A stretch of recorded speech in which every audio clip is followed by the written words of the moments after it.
my second trip to Oklahoma. I've hunted down here last year with Larry Ellis here at EWA Hunting. I'm pretty excited to get out and see what this country's all about. I haven't had a chance to spend very much time in Oklahoma at all, so it's really going to be an exciting week down here. Russell's back in Oklahoma for a second go-round with whitetails in the Sooner State. Last year, he was hunting around Freedom, Oklahoma, but luck just wasn't on his side. It's about right there. Coming around that ridge. Just moving a little quick. He's a shooter. If he'd stop, I think I'd take a shot. Just won't give me a chance. Following that doe in a hurry.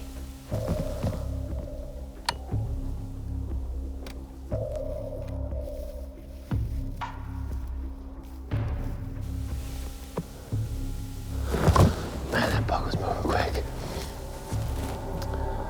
Wouldn't give me a shot. We were looking for a specific old 8-point, and he just didn't show his face. We saw some bucks, we had some opportunities, but we were kind of focused on one buck, and it just didn't work out for us. We're back this year. We're hunting a new area down close to Hinton, Oklahoma. Never been down here before. It's really interesting terrain. It's great whitetail habitat. This year, I'm really looking forward to an opportunity to put one of these big bucks I've been hearing about on the ground. Russell's returned to Oklahoma with extreme wildlife adventures, looking for a little redemption and a lot of venison for his family's Thanksgiving feast. The rut is on, the bucks are unpredictable, and the weather has been anything but cooperative. While shooting a Sooner State booner is first and foremost on MacLennan's mind, owner Larry Ellis has asked Russ to keep his eyes open for any genetically inferior deer that he doesn't want breeding. A lot of the natural food sources for these deer are down in the bottoms, but they like to get up on these hillsides because they can see. Just after sunrise, barely legal shooting light, I see movement to my right, just a glimpse. There's a buck right there. I'm glassing through my optics. I catch a horn, and that's all I could see was a big right side of this rack of this buck. I'm here in Hinton, Oklahoma this morning. It's the opening day of the gun season. I just spotted a big buck. He's bedded just around the ridge from us, about 700 yards away. He's cool, he's tall, he's heavy horned, he's dark horn buck. I just caught a glimpse of him laying in the grass. He's got a doe bedded down there. They've been there for the better part of an hour, and I think I can make a stalk on him. There's a cedar bush about 200 yards away. I think I'm gonna come up behind him and see if I can get a shot.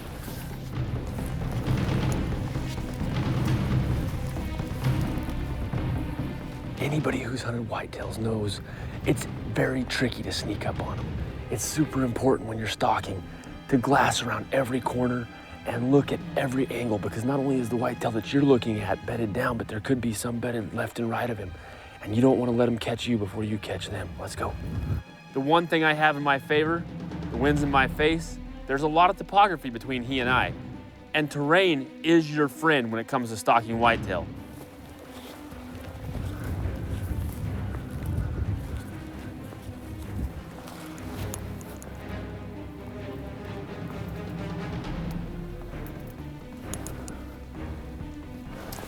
He's bedded right up here. He's about 250 yards away. I can just see the top of his horn. He's well within range right now, but there's too much cover. I can't get his shot. He's gonna have to move, or I'm gonna have to. Oh, man, there's a doe. She just came over the ridge. She didn't see me, but she's coming right towards that buck. This could be just the break I need. I don't know where she came from, and I don't know why she's going there, but this could be a big break I need, or it could be a problem. And I start to get ready because I don't know which one's coming. She just came over the hill. She's working right down towards him right now. She got him up. Oh, he's coming right at me. He's pushing a doe right at me right now. Oh, come on, give me a shot. Give me a shot.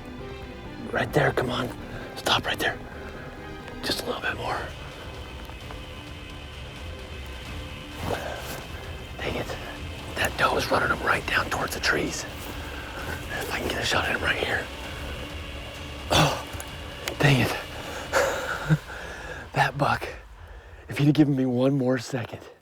As soon as he stepped behind that tree, my heart dropped. I knew for a fact that the likelihood of me seeing that buck again was slim to none. These deer have so many places to hide and so many places to go. It's too thick to follow him, and he definitely was not interested in coming back and playing with me. He had 2 hot does that he was on their tail. That's hunting. Let's see if we can find another one. Russell loves his Remington Model 700 for deer. And as a guide since his teens, he appreciates a clean shot, like the one his client took on a Nebraska Sandhills muley. Look right over there. Is that a buck coming over that ridge? I think so. Can you see? Yeah. We're coming right down that ridge right there. I wonder if we drop down here, when we sneak up that ravine, if we can get in front of him. Let's try it. You want to take him? He's heading right toward, yeah. I think I'm happy with him. Yeah. Okay, let's catch our breath, ease up. Right over this ridge. Keep going. Keep going. Oh, right there, Fader. Right there, I got it. Oh, the weeds are too tall. Oh. It was a really tense situation we had where the buck was moving to our right. He was just about to go behind another hill. Okay, he's moving to the right, come on. Move, here we go, this way. Here we go, here we go, here we go. There, right there, I got him, I got him, I got him. We were definitely pushing to get this shot at this opportunity in this moment. Got him, Terry? Yep, I'm on him. Okay, I don't think he's gonna stop. Go ahead and take him.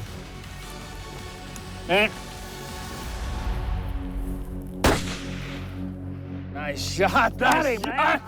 Awesome. Hunter Terry Davis sent a Remington Core locked ultra-bonded bullet at that trophy muley.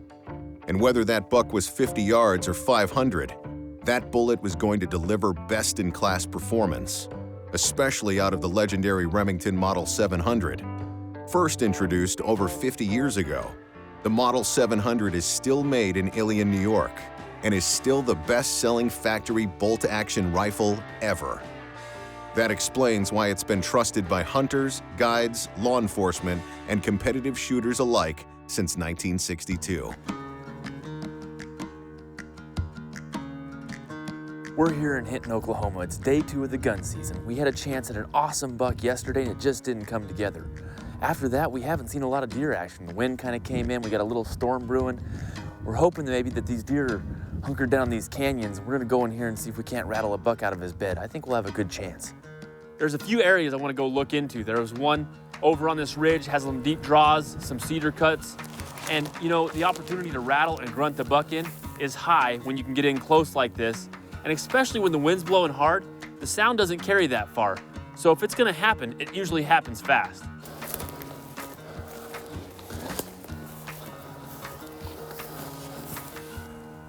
I've got 3 does coming down the fence. I hope they bring a buck in. The wind's blowing pretty hard. They're hanging back in the trees there. It's hard to say. I mean, if a buck even comes in, will I see him? I don't know. Much to my dismay, nothing follows her. This doe feeds out. It's prime time of the rut, and there's no buck with her. I don't know what's going on. They're acting weird, and I'm gonna have to get to the bottom of this. We're here, it's mid-morning.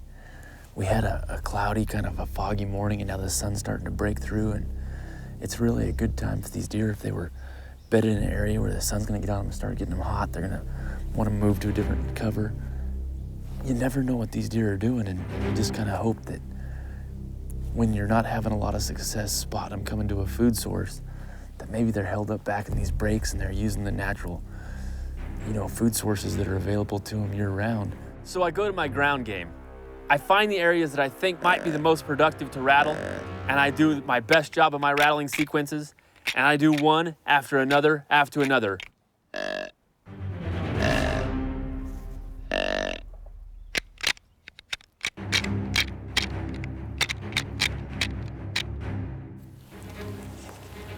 I'm spot and stalking these deer. I like to give a sequence like that half an hour, 15, 20 minutes.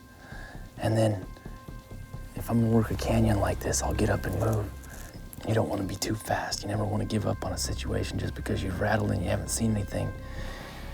Because these deer, they might just be hunkering in and they might be able to hear and see where they're sitting at, and you just haven't seen them yet. So take your time. Use your optics, and don't give up. I'm in an area where I think, gosh, these deer should have moved through a long time ago, and lo and behold, a doe just comes streaking over the ridge. Just spotted a doe. She was moving across this ridge over here, and I got around to get a little better glassing position. I give it a little bit of time. I do a rattle sequence. I do a grunt call, and off to my right, there's a buck right there to my right. Man, he's fast.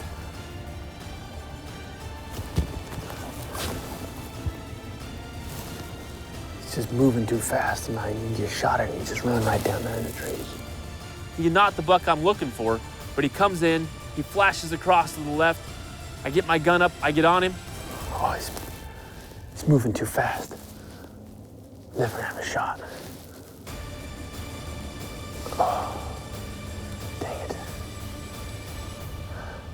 It's working. Little rattling, these deer are running around like crazy this morning. He's gone, down into the trees.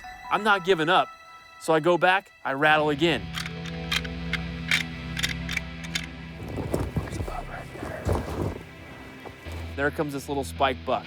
Now, granted, he's a little spike buck, but he's responding to my call and he's following a doe. He's not super hot, but he's definitely intense, and he's paying attention to what's going on. I know, at least I hope, there's a bigger buck in the area. There was a doe right there. She just ran right by us. She ran right down the edge of this tree line. And this is a lot of action. We haven't seen this much action yet. I'm waiting. The anticipation's killing me. I know there's gotta be a big buck down in the bottom of this draw, and I know that hot doe, she's keeping him there. I do a rattle sequence. I'm confident that this little sequence that I'm in right now is the opportunity I've been looking for.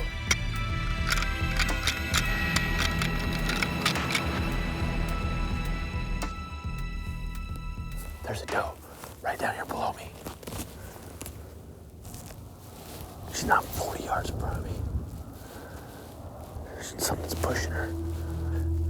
Again, another doe shows up, comes streaking down from my left. Probably the same one, but one thing's for sure, this doe's moving and she's hot. I can tell something's pushing her. There's a buck right there. He's not that big of a buck, but man, it's been hard hunting here in Hinton.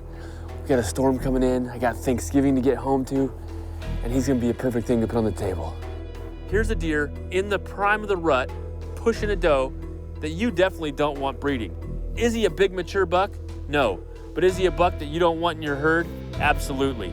Removing bucks such as this one gives bucks with better genetics a chance to breed, increasing the likelihood of better trophies in the future. To reach record book size, bucks must have tall, wide, symmetrical racks with good mass throughout, all qualities this buck does not possess, making it prime for culling and cooking. There's the buck. I'm gonna take him. And you know, given the time and the restraints I have on me, this is a good, healthy deer. He's gonna make great table fare, and I'd make the decision, this is the deer that's going home with me.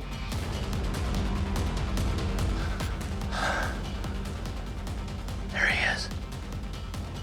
Okay, I got him right there. Sure enough, here he comes out of the bush. I get the crosshairs on him. He goes broadside. Perfect shooting opportunity. I'm gonna take him. I'm on him.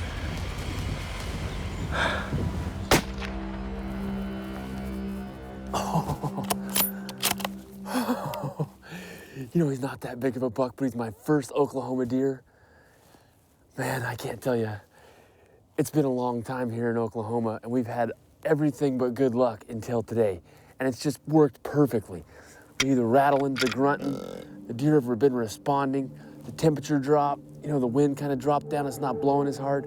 Things are just coming together. This buck's not the biggest buck I've ever shot, but he's the best buck I've ever shot in Oklahoma. And I'll tell you what, I'm pretty happy to have him. Oh man, let's go get this buck. We've worked hard for him. I made a great shot on this buck, but that doesn't mean you cut corners when you go up to recover him. I go down, I know where he was when I fired the shot, I follow his tracks. A lot of times when you hit a buck good, even if they're hit well, they might not bleed right off the bat.